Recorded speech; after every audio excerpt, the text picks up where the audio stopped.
One more day until opening day. We're finally here. What a long off season it was, but tomorrow we wake up and our favorite baseball team, and in our case, the New York Mets, will control our emotions for the next 6 to 7 months.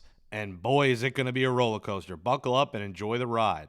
And enjoy Mets Daily. Make sure you show us that you enjoy it by hitting that thumbs up. All those thumbs up help. Like, we have 2,000 people watch. We should have at least 500 people smashing that thumbs up. Unless you really despise me, hit that thumbs up, hit that subscribe button, and make sure you go follow me on all socials. We're blowing up on Twitter right now. If you don't follow me on X, Twitter, you're missing out on instant information. At Jake Brown Live on TikTok, Instagram, Twitter, and my YouTube. Go subscribe there right now. We'll be all over the place at Citi Field tomorrow, getting tons of content. If you see me, make sure you say hello. Let me know you listen to the show, watch the show. We appreciate your support. Let's get to it, guys. Check out yesterday's show with Nelson Figueroa. We gave out our predictions. We're going to give them again today, in a shorter format. Obviously, that was a long show yesterday, but a lot of good information, a lot of laughs, so check that out. We're going to give you our predictions, but let's start with the projected lineups. It'll be all righties against the Pirates, so this is what I think it should look like. There could be a different order variation, but these will probably be the players in the lineup this weekend. And starting tomorrow, Freddie Peralta versus Paul Skeens. Let's look at the lineup against those right-hand pitchers. Lindor at top, ready to go for opening day. Getting through the hamate injury. He's set at shortstop. Number 2, Juan Soto. Moving over to left field. My big prediction for the Mets this year, and I don't know if it's that bold, but I think it's the first time it would happen in his career, so it is kind of bold. 50 homers for Juan Soto. I think he has a massive MVP-like season. I think there's a shot he beats Ohtani for MVP. Juan Soto, 50 home runs in that 2 spot. Bo Bichette third. This is going to be exciting, his debut tomorrow. Just the clutch hitting and how he likes to hit in the clutch and with runners in scoring position. Well, Lindor, Soto get on.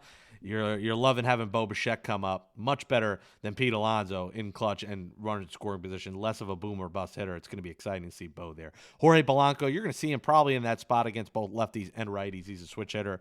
You're going to get timely hits from Polanco. You're not going to get a 300 hitter. Don't expect that, but expect a guy that hits around 260, drives in 90, maybe 100 guys and hits you 25 or 30 homers. I'm looking forward to Jorge Polanco, who I think will play at first mostly. If he struggles there and it doesn't work out, you put him at DH. You can put Brett Beatty at first. I think Luis Robert ends up in the 5-hole due to his power. I mean, he's a better hitter than Brett Beatty. I don't think they'd have Beatty 5th just because he's a lefty against righties. Maybe. We'll see, but I would put Luis Robert 5 with the potential that he could be a 30-homer guy. Brett Beatty, DH 6. I expect him to be DH. You might see him around the diamond at some points this year, but for the majority, I think he's DH, maybe some first. Him and Polanco switch off depending on who looks better defensively. In the 7th spot against righties, I have Marcus Semien. Marcus Semien, known for his defense, leadership at this point of his career, obviously was a 30, 35 homer guy in his past. I still think he's going to give the Mets 25 homers and some good offensive production. I don't think he's done there offensively. I have Francisco Alvarez 8. We talked about with Figgy yesterday. Really kind of an X factor in this lineup. Can he stay healthy? Will he stay on the field? That's going to be the question with Alvarez. We know he has the power, but can he do it throughout the course of a season is going to be the case. And that we find out. And then the speed and excitement, bottom of the order in the 9th spot. Carson Bench should get a huge ovation when they introduce him, and Howie Rose introduces him at Citi Field in the 9-hole, in right field. Looking forward to seeing Carson Bench's debut. Hopefully he has a good debut tomorrow. Good luck, kid. You're going up against one of the best pitchers in the league in Paul Skeens. So that's going to be exciting. But that's what I think looks like against righties. Now lefties, who they won't face this weekend, this is a little bit of a shift. The same top 4. Robert's still 5. I think Semien moves up to 6 against the lefty. Alvarez goes to 7. Vientos 8. Now 7 and 8 they might switch. Alvarez could be 8. Vientos 7. I think Bench stays in 9. Obviously they can mix and match. You might see Tyrone Taylor there, some starts in right. You might see Taylor in center, and each of these guys move up. But this is kind of the mainstay lineup. Obviously there's different variations, and we'll go through those at some point. But we want to do the mainstays. And this is what I think the mainstays. Vientos starts at DH against lefties. Let's see how he does. Obviously, he had a terrible spring, but Mets have faith in him. I don't have all the faith in him, but I'm rooting for him, obviously. He's a New York Met. Let's hope Mark Vientos could really get this thing back going and look like the Mark Vientos and Swaggy V that we saw in 2024. But that's what I expect it to look like against lefties. Now, we want to get into our season preview and predictions, and at least preview season predictions. Listen, I'll give it on the graphic. I like the New York Mets to take down the Boston Red Sox in the World Series. A rematch of 1986, 4 years later. My predictions for the season. NL East, I like the Mets, the Phillies, the Braves, the Nationals, Marlins. Listen, I think the Phillies got worse, but I still think they're good enough to make the playoffs, so I have them in a wild card. The Braves, I just think, already some issues with them and some injuries. I just don't know if they're going to last the whole year. Famous last words, the Braves are always in it. But I question that Braves pitching staff a lot. And then the Nationals and Marlins at the bottom of the division. I don't see them doing too much. But obviously, they're always there playing spoiler. So you got to be careful. The Central, I like the Cubs. I think the Brewers finished in second. The West, I like the Dodgers. I think the Giants finished second. Padres third. Diamondbacks fourth. But that division is stacked. The NL West, anyone can come out of the wild card there. But I think it's pretty obvious the Dodgers are the favorite.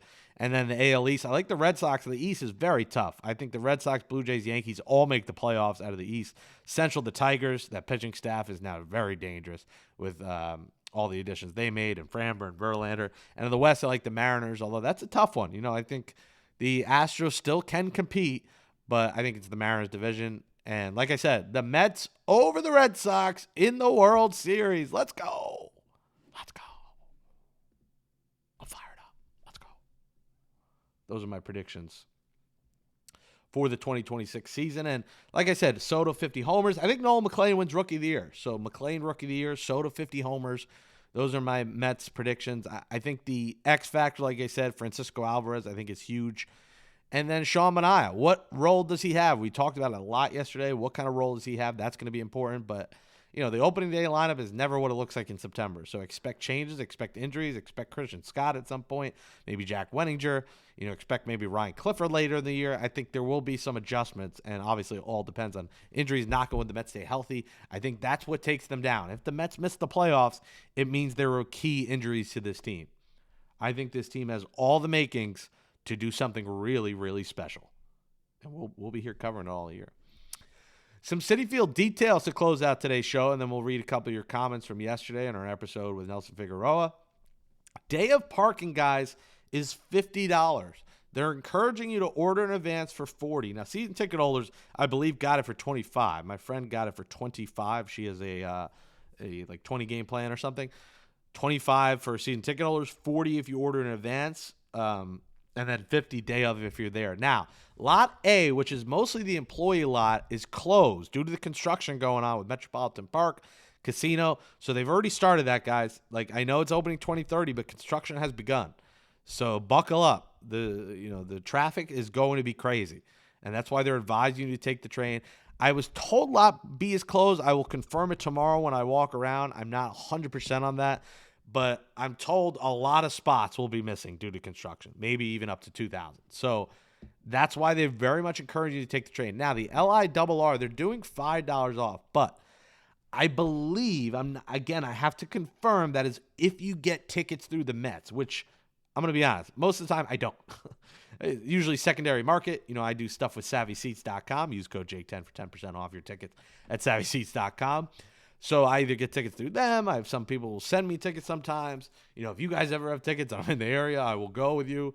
Good seats. I'm a little bit bougie.